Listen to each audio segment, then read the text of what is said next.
Hello बच्चों, कैसे हैं आप सब। गुड मॉर्निंग, बहुत बढ़िया। चलिए, तो बच्चों मेरा नाम विवेक गौतम है और आज मैं आपको हिंदी का जो पाठ्यक्रम है, सिलेबस है, उसके बारे में बताऊंगा। और बेटा देखो, हिंदी एक ऐसा सब्जेक्ट है, ये ऑलमोस्ट सभी एग्ज़ाम के लिए बेहतर है, आता भी है। जैसे कि आपका यूपी पुलिस है, यूपी टेट है, सी टेट है, सुपर टेट है, आपका पैट है, मतलब अधिकांश जहाँ भी हिंदी पूछता है हर जगह हिंदी आती है। तो बेटा मैं आज आपको उसका सिलेबस बताऊंगा कि सिलेबस क्या है, इसका पाठ्यक्रम क्या रहेगा, कहाँ से कितने क्वेश्चन बन सकते हैं, कैसे क्वेश्चन पूछेगा एग्जाम में और कैसे आएगा, वो तमाम बातें होंगी। तो बेटा इससे पहले आपको बताऊंगा कि सिलेबस में क्या क्या है, आपके क्या क्या आएगा। ये ध्यान रखेंगे, आपकी हिंदी को दो भाग में बांट रखा है, एक ग्रामर में और एक लिटरेचर में, यानी कि साहित्य और व्याकरण। और दोनों ही बहुत ही महत्वपूर्ण चैप्टर हैं। साहित्य नहीं होगा तो ग्रामर में मार खा जाओगे, ग्रामर नहीं होगा साहित्य में मार खा जाओगे। दोनों पक्ष हमारे मजबूत होंगे तभी कोई एग्ज़ाम निकलेगा। दूसरी बात, हिंदी आपका एक ऐसा सब्जेक्ट है जो स्कोरिंग सब्जेक्ट है, स्कोर करता है। अगर किसी की हिंदी बड़ी मजबूत है तो नंबर निकाल ले जाएगा, हिंदी कमज़ोर है तो वो डुबो भी देगी। यानी कि हिंदी एक ऐसा भी सब्जेक्ट है, अपनी मातृभाषा है ना, शुरुआत से हमारे साथ लगी हुई है हिंदी, तो पढ़ने में क्या दिक्कत है बेटा। तो ध्यान से पढ़ेंगे और बड़ी अच्छे प्रकार से पढ़ेंगे ताकि आपके एग्ज़ाम में आपको लाभ मिलेगा। एक बात सुनेंगे, पढ़ लो चाहे कहीं से सिलेक्शन होगा यहीं से, पढ़ लो चाहे कहीं से सिलेक्शन होगा यहीं से, सीधी बात। किसी भी एग्ज़ाम में अगर हिंदी आती होगी 50 नंबर की तो 50 में से 49-48 नंबर मैं दूंगा। आती होगी 30 की तो 29-28 नंबर मैं दूंगा, लेकिन आपको जोड़ना पड़ेगा मेरे साथ। जुड़ेंगे मेरे साथ, समझेंगे मेरी बात को, आगे बढ़ेंगे तो बेटा कल्याण है। तो आज हम इसका सिलेबस देखते हैं, क्या है हिंदी का सिलेबस, ठीक है। तो चैप्टर वाइज देखेंगे हम, बात करते हैं। सबसे पहले चैप्टर आपका आएगा वर्णमाला। वर्णमाला से बहुत अच्छे अच्छे क्वेश्चन बन जाते हैं कि वर्णमाला में कितने स्वर हैं, कितने व्यंजन हैं, बोलचाल पे कितने स्वर हैं, कुल कितने स्वर हैं, स्वर के कितने भेद हैं, कितने व्यंजन के भेद हैं, कौन लघु है, कौन दीर्घ है, कौन हंस है। ये तमाम बातें आपकी वर्णमाला से होंगी। जब पढ़ाएंगे तब बताएंगे आपको कि किस प्रकार से यहाँ से क्वेश्चन बन सकते हैं। दूसरा आपका संज्ञा। संज्ञा यानी कि नाउन, आपको सबको पता है कि संज्ञा कितनी प्रकार से हो सकती हैं, मुख्य कितनी है, कितनी बनावट पर हैं, कितनी संपूर्ण है। तो उसमें आपने पढ़ा भी होगा, व्यक्तिवाचक, जातिवाचक, भाववाचक, समूहवाचक, द्रव्यवाचक। और संज्ञा कहते हैं किसको है ना, किसी वस्तु, स्थान या व्यक्ति के नाम को क्या बोलते हैं, संज्ञा। ये सारी बातें होंगी जब आपको पढ़ाएंगे।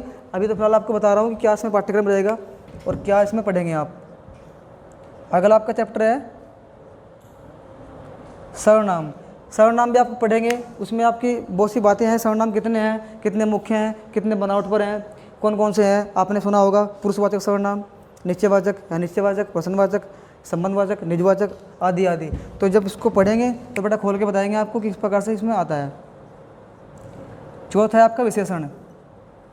यहाँ से भी बढ़िया बढ़िया क्वेश्चन बन जाते हैं, जब बताएंगे आपको, पढ़ाएंगे तब बताएंगे। उसके बाद आपका आता है संधि।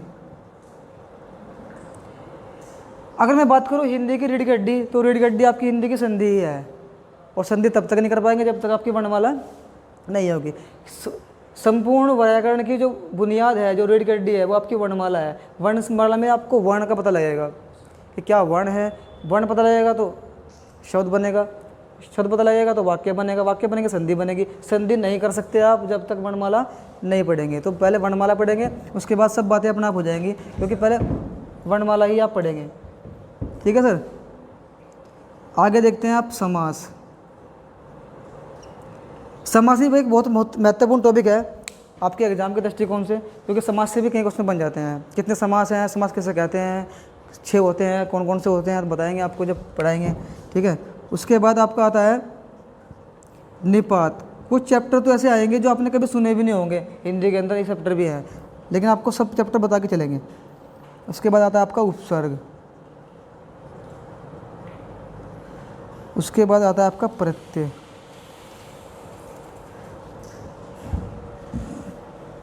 उसके बाद आता है आपका रस। रस एक बहुत ही महत्वपूर्ण टॉपिक है आपके हिंदी पाठ्यक्रम के हिसाब से, क्योंकि रस से बहुत ही बढ़िया बढ़िया क्वेश्चन आते हैं और बच्चे वहाँ फिर गच्चा खाते हैं कि कौन सी पंक्ति में कौन सा रस लगाएं। क्योंकि रस आपके 9 भी माने हैं, किसी ने 8 माने हैं, किसी ने 11 माने हैं। पहली बात तो ये, रस का मतलब ही नहीं बता दो बच्चों को, कह दिया बेटा हाँ बताइए कि रस बताओ बेटा क्या है, सर गन्ने का रस, इसका आम का रस, ऐसे बताते हैं। लेकिन ये हिंदी वाला रस है। जब आप यहाँ हिंदी वाला रस पढ़ेंगे तब आपको बताएंगे कि रस किस प्रकार से पढ़ेंगे आप और किस प्रकार से करेंगे। फिर 11 आपका आता है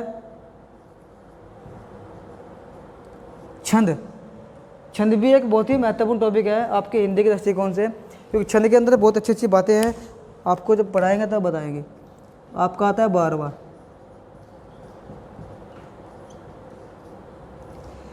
संपूर्ण हिंदी के अंदर अलंकार एक ऐसा सब्जेक्ट है जो पूरी हिंदी को एक मनोहारी और सुंदर और आकर्षक बनाता है। अलंकार, इसके अंदर इतनी अच्छी अच्छी पंक्तियाँ आएंगी, इतनी अच्छी अच्छी पंक्तियाँ आएंगी, बच्चे हो जाएंगे आनंद विभोर, यानी कि बच्चों को पूरा आनंद आएगा पढ़ने में, क्योंकि इसमें एक संगीत भी आएगा बीच में, अलंकार में संगीत जोड़ेंगे हम इसमें।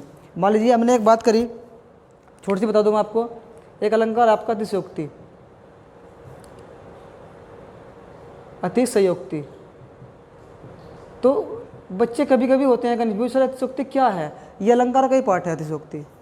तो बच्चे कहते हैं क्या है ये, तो इसका मतलब होता है अति माने ज़्यादा, शय माने बढ़ाना, उक्ति माने बात। किसी बात को जब ज़्यादा बढ़ा चढ़ा के बताएंगे उसे हम अतिशयोक्ति कह सकते हैं, ठीक है ना। तो बच्चे कहते हैं सर कैसे, कोई एग्जाम्पल बताओ उसका। तो एग्जाम्पल जैसे कि मान लीजिए आपने कहा कि सामने नदियाँ पड़ी अपार, घोड़ा कैसे करे पार, महाराणा प्रताप ने देखा इस पार, चेतक था उस पार। तो ये बात बढ़ाई गई है कि चेतक क्या एक छलांग में ही पूरे सागर को टाप जाएगा, तो बात बढ़ाई गई है, अतिशयोक्ति है। फिर संगीत में अगर इस बात को लेके जाएं तो ऐसे कह देंगे, तू धरती पे चाहे जहाँ भी रहेगी, तुझे तेरी खुशबू से पहचान लूँगा। तो क्या कोई किसी को खुशबू से पहचान लेगा, ये बढ़ाई गई बात। कुत्ता आया तू जो पहचान लेगा खुशबू से, तो भाई ये बातें रहती हैं कि हमारे अतिशयोक्ति अलंकार में। एक बड़ा ही अच्छा इसमें एक वाक्य है, तुम जो कह दो तो चांद तारों को तोड़ लाऊंगा मैं, इन हवाओं को उन घटाओं को मोड़ लाऊंगा मैं। पिछट्टी जैसा आ रहा है, हे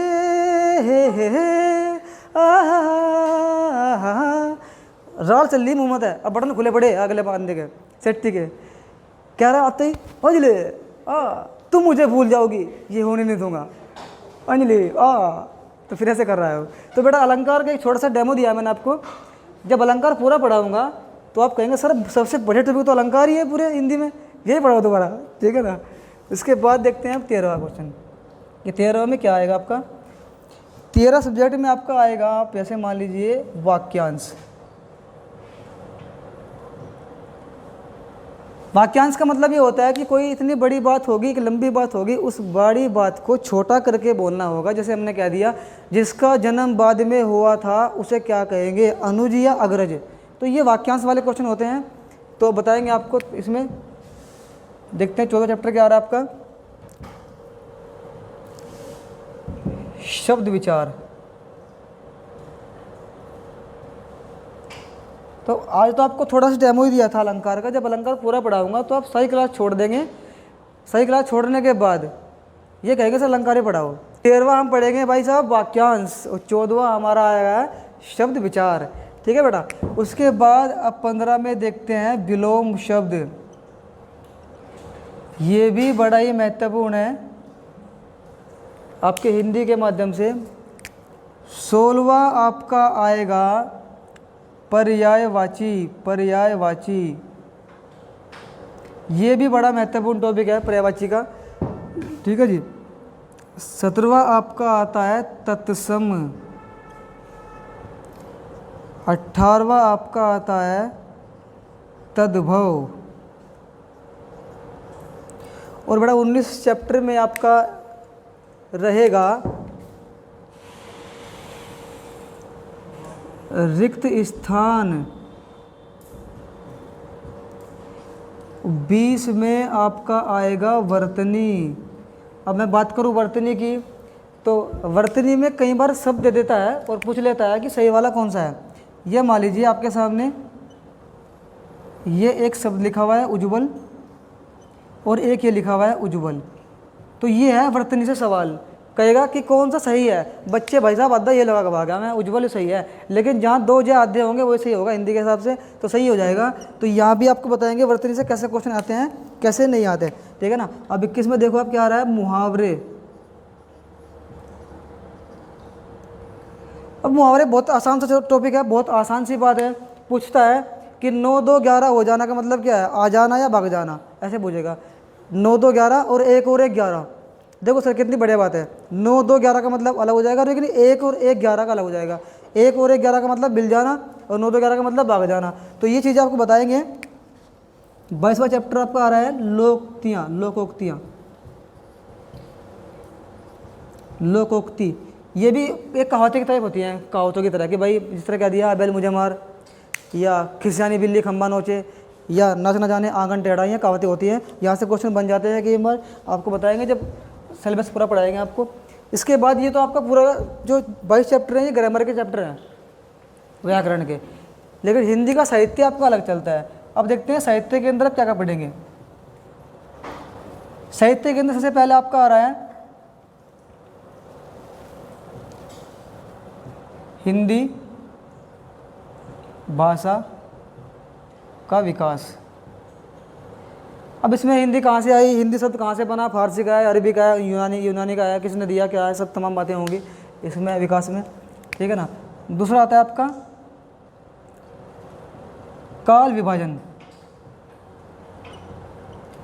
अब इसमें काल विभाजन में क्या पढ़ेंगे आप, जैसे कि आदिकाल, भक्तिकाल, ऋतुकाल, आधुनिक काल, ये 4 काल पढ़ेंगे आप इसमें। काल विभाजन में किस काल को किसने क्या नाम दिया, किस काल में कौन से कवि, कौन सी रचनाएं, सारी तमाम बातें हम करेंगे इसमें। आगे आ रहा है आपका नंबर 3 पे ज्ञानपीठ पुरस्कार। अब ज्ञानपीठ पुरस्कार में आप पढ़ेंगे कि इस पुरस्कार की शुरुआत कब हुई, कहाँ से हुई, कितना इसको धनराशि मिलता है, कितनी शुरुआत कहाँ से हुई है, किसको पहले मिला था, ये सब चीज़ें पढ़ेंगे हम इसके अंदर। फिर आपका आता है तार सप्तक। तार सप्तक, अब आधों को ये भी नहीं पता होगा हिंदी में तार सप्तक का मतलब क्या होता है, जब बताएंगे ना तब पढ़ाएंगे आपको, पढ़ाएंगे तब बताएंगे, ठीक है। उसके बाद आपका आता है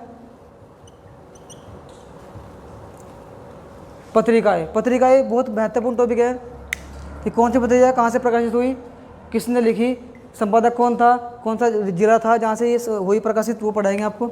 उसके बाद आपका आता है रचनाएँ। रचनाओं से बहुत बढ़िया क्वेश्चन आते हैं कई बार, जैसे कि मान लीजिए आपका पूछता है कि पंचतंत्र किसने लिखा, ऐसे पूछता है कई बार। हितोपदेश किसने लिखा, रामचरितमानस किसने लिखा, ऐसी चीज़ आती है, तो बताएंगे आपको इसके बारे में भी। उसके बाद आते हैं आपके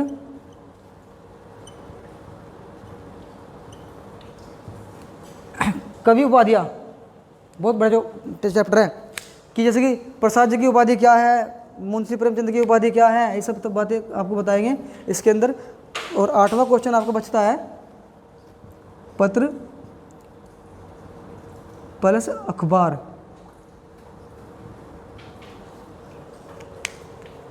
9वां चैप्टर आपका आ जाता है इसके अंदर, साहित्य के अंदर।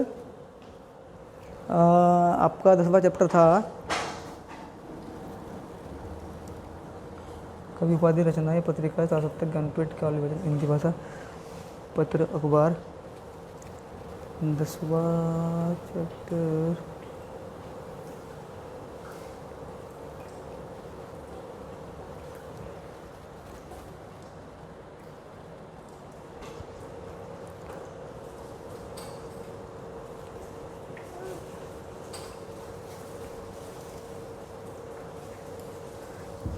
अकादमी पुरस्कार।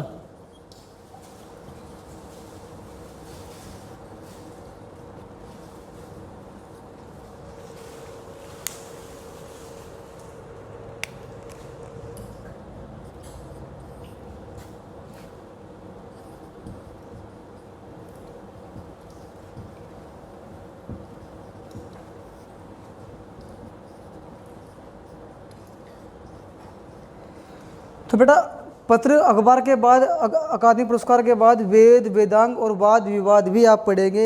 ये हिंदी का साहित्य है, ये हिंदी का ग्रामर है। इन दोनों का निचोड़ मैं आपके बता के चलूँगा, 1 बाय 1 पढ़ेंगे, स्टेप टू स्टेप पढ़ेंगे, प्रत्येक चीज़ों को याद करेंगे, रिवाइज करेंगे, अच्छे से पढ़ेंगे ताकि आपके एग्ज़ाम के लिए महत्वपूर्ण हो। बाकी बेस्ट ऑफ लक।